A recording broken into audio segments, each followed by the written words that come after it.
Check out FlipsideGaming.com for all your gaming needs. Use the promo code HEROES to save 10% on all orders over $10. Between now and August 10th, if you use this promo code, you will automatically be entered into a drawing where 4 winners will each win one of the Commander 2018 pre-constructed decks. See the description below for more details. Hey there, this is John from Heroes and Legends, and welcome to part 1 of our 4-part series where we're going to focus on some potential upgrade cards for the Commander 2018 decks. Today, we're going to focus on the deck Exquisite Invention. This is the Is It Artifact deck. Now, I try to pick a variety of different cards, different price ranges, so hopefully there's a little something for everyone here. We'll also talk about some of the cards that you probably could remove in most cases from the deck without really missing them all too much. I'm not going to go deep into mana bases. They all can be upgraded out of the box, but for the most part, those upgrades are fairly obvious. Quickly before we get started though, you heard it at the beginning of the video, we're still running the promotion with Flipside Gaming, so all the details are below. Maybe you could win one of these Commander 2018 decks, so check that out. Also, our Patreon page is down there, as well as some links to products on Amazon.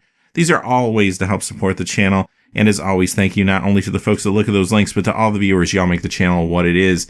So let's get into it. We're going to start off with cards you might want to consider removing. Now, keep this in mind though, depending on what you're actually doing with the deck and what cards you're going to be adding and such, this is very fluid. So don't just take my word for it. Don't look at these cards and say, okay, take these out, put these in, because you do have to consider what kind of strategies you're trying to strengthen in the deck and what kind of strategies you're just trying to move out. But I thought about some cards that were maybe at least a little bit lower power level that you might not miss if you got rid of them. First, a couple blue cards, Inkwell Leviathan. Now, this is a very strong creature, but you're going to see in a moment. I think one of the issues with this deck is it does provide a lot of ways to get solid mana, but it doesn't give you a lot of big win conditions, and I feel like you could put some big win conditions in this deck, maybe in lieu of a card like Inkwell Leviathan, that can have a bigger impact even than this card does. Loyal Drake, you don't want to lose too many low drops necessarily, but this one just doesn't feel all that exciting to me. Like, sure, maybe I can draw cards here and there, and that's never a bad thing, but there are some other low-cost cards that I felt like could do more. Red, few here. We have Enchanter's Bane. I realize they put this in because if you play against the Bant enchantment deck out of the box, that this deck could probably run into some trouble. They wanted some kind of answer to some of those things.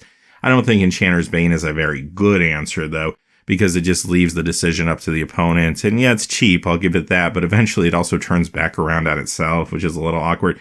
Treasure Nabber is a cool card, like I really like it. It just doesn't feel like it does a whole lot in this particular build, at least the way it is. Varchild, Betrayer of Jeldor. Same thing here, like I feel like this is a super sweet card, and there are things you could do with it maybe in a deck that's a little more Pillow Fort focused or something like that. Just doesn't feel like it belongs with some of the other things that we see here.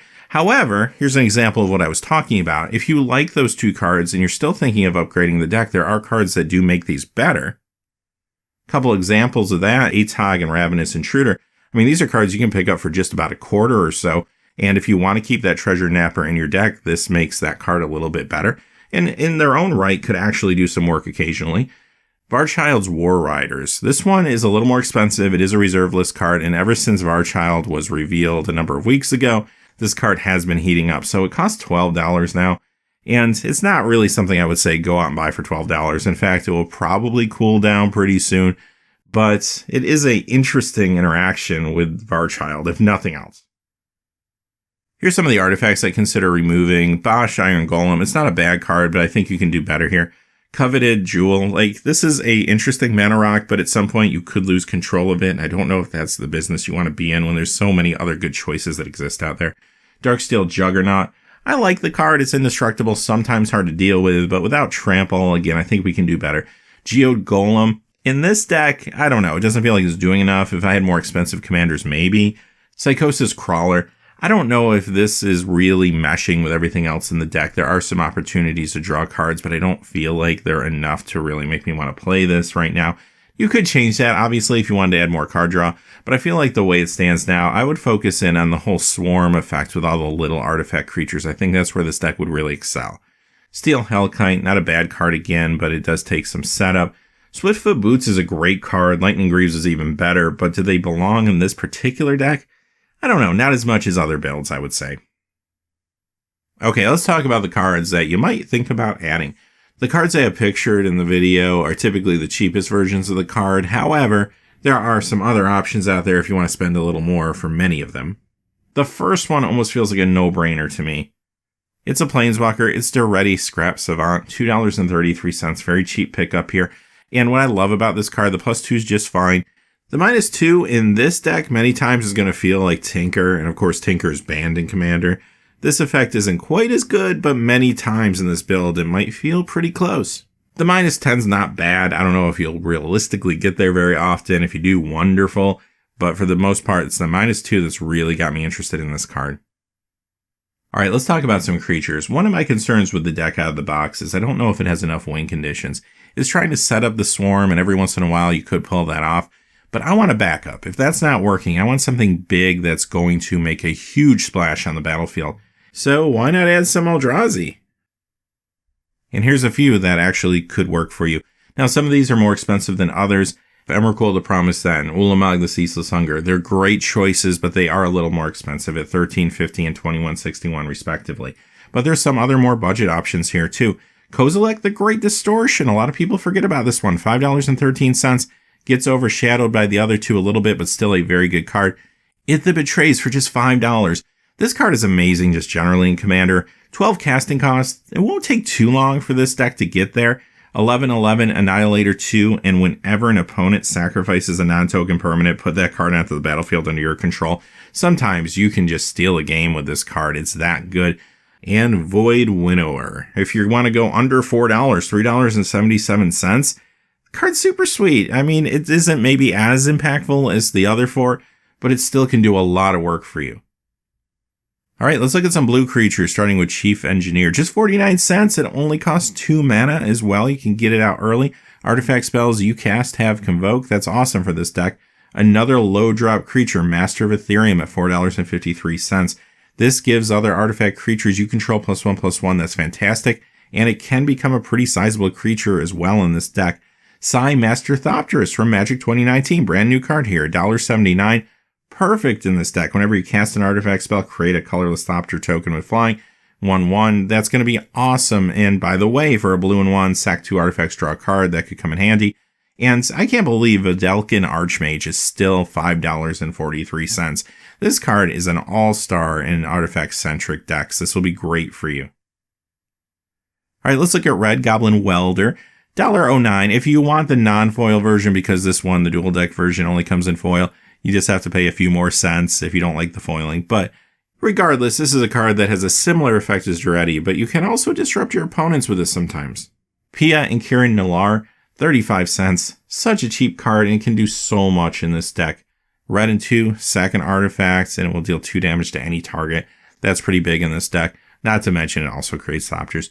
Slowbad Goblin Tinkerer. Here's another cheap creature, just 2 casting costs, sack an artifact, target artifact gains indestructible till end of turn.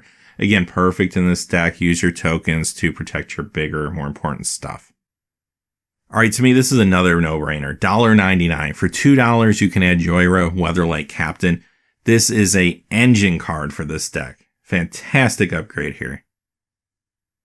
If you're looking for artifact creatures, we got some here. Foundry Inspector. Yeah, kind of a no-brainer. 67 cents. Real cheap card. It's going to make your artifact spells cheaper. Hangerback Walker and Walking Ballista. I do feel like this deck needed some big mana sinks. So when you do have all the extra mana and you don't have something to do with it, well, now you have Hangerback or Walking Ballista. $4.75, $12.95 respectively. Hangerback for $4.75. I don't think that's a bad price. Walking Ballista, keep an eye on this card. I mean, it might stabilize because people might want it to upgrade this deck, but it is going to be rotating out soon. So especially once we get past the Pro Tour, I would expect the price to drop a little bit. So keep an eye on this one. Metalwork Colossus, only 49 cents. It's a great card. I mean, you can sacrifice 2 artifacts to return this back from the graveyard to your hand, so it's very persistent. I like that a lot. And of course, you can many times cast it cheaper, especially in this deck. Scrap Trawler, $1.31. We all know what that card does. It would be amazing here, too. Couple sorceries I want to point out. The first one, Brain Geyser. $14.99 starts to feel a little expensive, though. You can get the revised version for that. It is a reserve list card, so it's probably not really going down at any point. So if you want to go in that direction, you can, but I do have an alternative in just a moment that might actually be better. Brass's Bounty for only 35 cents is going to help you expand your artifact base and also maybe give you mana, and it can be mana of any color, which could be very relevant in this deck since you do have ways to copy opponents' things. Instants. Alright. Stroke of Genius for just 50 cents. This is what I was talking about here. I like this better in some ways because it is an instant. War of Invention 204. Pretty cheap card. It has Improvise, and you can search your library for an artifact and put it directly into the battlefield. Enchantments? A number of them. Mechanized Production, just $3.25. Basically a win condition. With Brutaclad, you could win, or you know what? You might not even need Brutaclad in this particular deck to win with Mechanized Production. It's very, very good here.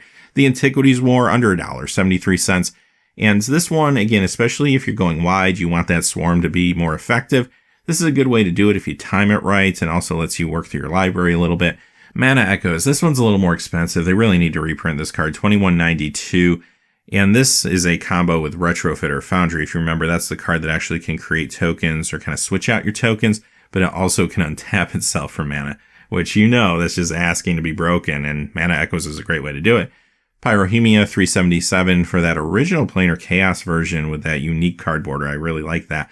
But I like this card because of Vedalken Humiliator. If you attack with that, you might remember it has Metalcraft. If you have at least 3 artifacts, all your opponent's creatures lose their abilities and become 1/1s until end of turn. Pyrohemia could really get everybody at the table. Storm the Vault, just 87 cents. Hey, why not? This is going to flip pretty quickly, and when it does, you have a virtual Solarian Academy, another card that's so powerful it's been banned in Commander.